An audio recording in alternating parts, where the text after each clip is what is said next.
I'm seeing signs and hearing a lot of people talk that we're right on the cusp of that finally turning. Some folks are saying we've already made the turn. Just because we made the turn doesn't mean you're immediately going to see the Right. positive impact of that, right? That means we're no longer going down or staying flat. We're actually starting to come up a little bit. It'll probably be, if that's the case, it'll be a good 6 months before you really kind of start to feel that impact. A lot of that has to do with the way the freight market works.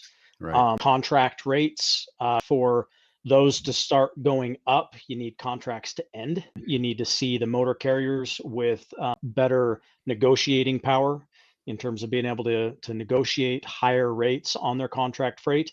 Once that happens, you'll then start to see higher tender rejection rates, which is what then flows through to the spot market. You're already seeing that. Tender rejections are up.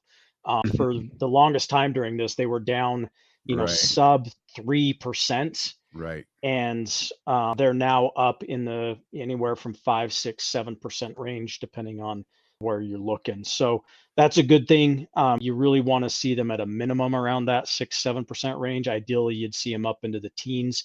At the peak of the COVID bubble, they were up over 30%.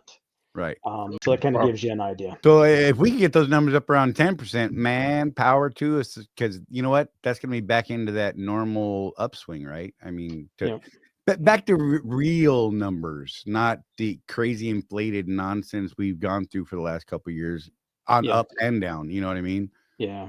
I mean, the likelihood of seeing this kind of stuff and the rates that we saw coming out of COVID is probably not realistic. As good as it was, it honestly wasn't good long term for the industry because of what happened. Like that, those guys just throw those years out when they do their projections.